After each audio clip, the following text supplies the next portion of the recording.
Question 23. A moving boat is observed from the top of a 150-meter high cliff moving away from the cliff.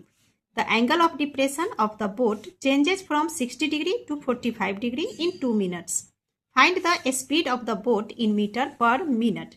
ये आपका important question है, ठीक है।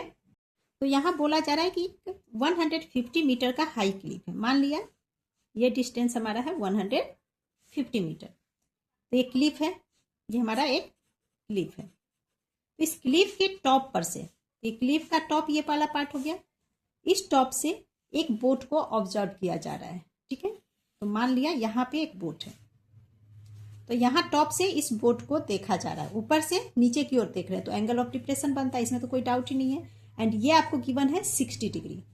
तो इसके लिए एंगल ऑफ डिप्रेशन में हम क्या करते हैं, यहाँ पे पहले इस तरह से लाइन ड्रॉ कर लेते हैं, देन इन दोनों को मिला देंगे और एंगल ऑफ डिप्रेशन 60 डिग्री, मतलब ये एंगल ऑफ डिप्रेशन 60 डिग्री, ये 60 डिग्री है। That means alternate interior angles के कारण ये भी हमारा 60 डिग्री हो जाएगा। क्लियर। इसके बाद बोला जा रहा है कि ये एंगल ऑफ डिप्रेशन 60 डिग्री है और आफ्टर 2 मिनट्स बोट क्या है, चलती हुई बोट है, मूविंग बोट है। तो बोट यहाँ से आगे बढ़ रही है, ठीक है।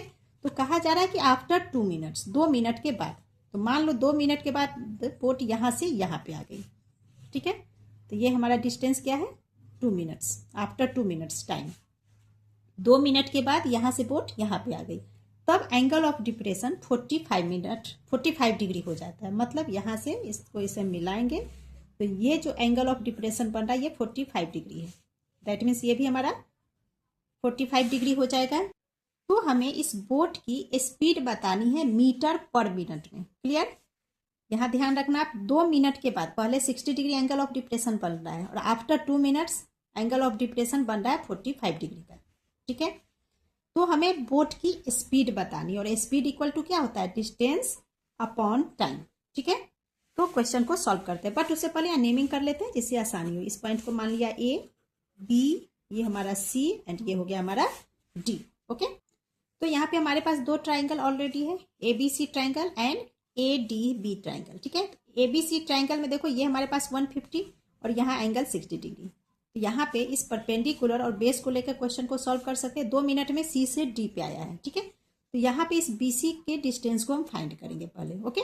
सो परपेंडिकुलर बेस, तो ये किस में हो गया, tan 60 डिग्री में। तो हम लिख लेंगे in triangle A B C tan 60 degree equal to A B upon B C, और ये होता है हमारा perpendicular upon base. tan 60 degree की वैल्यू लेंगे √3 is equal to A B given है 150 अपॉन बी सी को x मान लेते हैं, तो यहाँ x लिख सकते हैं बी सी की जगह पे। अब यहाँ से x को स्टॉप कर लेंगे तो ये हो जाएगा 150 अपॉन में √3। अब इसका रैशनलाइजेशन करेंगे, मतलब √3 से ऊपर और √3 से नीचे मल्टीप्लाई कर दीजिए, तो ये हमारा हो जाएगा 150 इंटू √3 इज 150 √3 अपॉन √3 से √3 को इंटू करेंगे 3 से डिवाइड हो जाएगा, 3 5 जार and 0 is equal to 50 √3 metre, ठीक है। तो बी सी ये डिस्टेंस हमारा निकल गया 50 √3।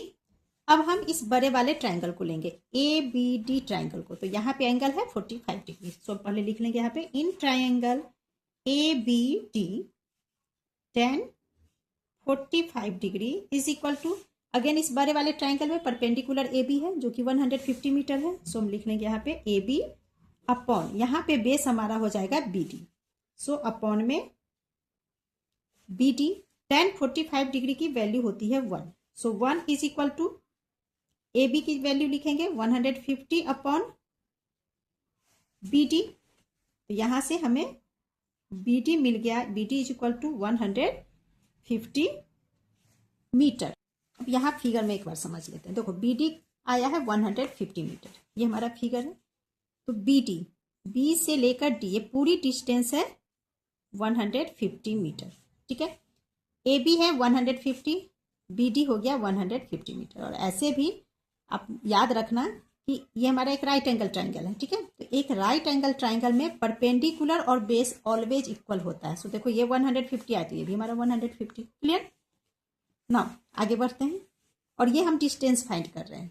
ये जो BD हमने निकाला, क्या निकाला? डिस्टेंस निकाला। BC जो हमने फाइंड किया 50√3 मीटर, ये भी हमने डिस्टेंस ही फाइंड किया है। ओके, अब यहाँ पे हमें इस पॉइंट B से इस पॉइंट D का डिस्टेंस मिल गया 150 मीटर। क्वेश्चन में हमें बोट की स्पीड पूछी जा रही है। बोट एक ही है, यहाँ ध्यान देना, आप बोट हमारे पास दो नहीं है, बोट हमारे पास एक ही है। ठीक है, तो बोट पहले इस पॉइंट पे था, 2 मिनट के बाद इस पॉइंट पे आ गई है। ठीक है, तो बोट का स्पीड हमें बताना है, तो इसके लिए हम क्या करेंगे, इस CD का डिस्टेंस निकालेंगे। बोट पहले यहाँ थी, यहाँ से यहाँ आ गई। ठीक है, 2 मिनट में यहाँ आ गई। तभी आप इस 2 मिनट को भूल जाओ, हमें ओनली CD का डिस्टेंस निकालना है। क्लियर? तो CD का डिस्टेंस कैसे निकालेंगे? टोटल डिस्टेंस में से BC के डिस्टेंस को माइनस करके। क्लियर? सो हम लिख लेंगे यहाँ पे 10 CD equal to BD minus BC is equal to BD हो गया हमारे पास 150 माइनस BC है 50√3, ऊपर में हमने फाइंड किया है, तो इज इक्वल टू 150 माइनस 50, यहाँ पे √3 की वैल्यू पुट कर लेंगे 1.73, तो ये हो जाएगा 150 माइनस 50 इंटू 1.73 मल्टीप्लाई करोगे तो 86.5 आता है। दोनों को माइनस करोगे तो ये आपका हो जाएगा 63.5 मीटर। ठीक है, तो CD हमें मिल गया 63.5 मीटर। हमें बोट की स्पीड बतानी है। So hence speed of boat, और स्पीड हमें बताना है मीटर पर मिनट में, तो speed of boat in metre per minute is equal to, speed equal to क्या होता है फॉर्मूला हमारा, डिस्टेंस अपॉन टाइम।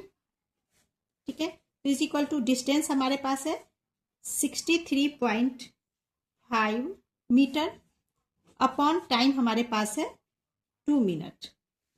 क्वेश्चन में हमें बोला गया ना कि 2 मिनट में बोट यहाँ से यहाँ आ जा रही है, तो वही हमने टाइम यहाँ पे लेना है 2 मिनट्स। इज इक्वल टू 2 से 63.5 को आप डिवाइड करोगे तो आपका आंसर हो जाएगा 31.75, एंड ये मीटर मिनट दोनों आ जाएगा। So metre per minute is the answer. Clear? Next question is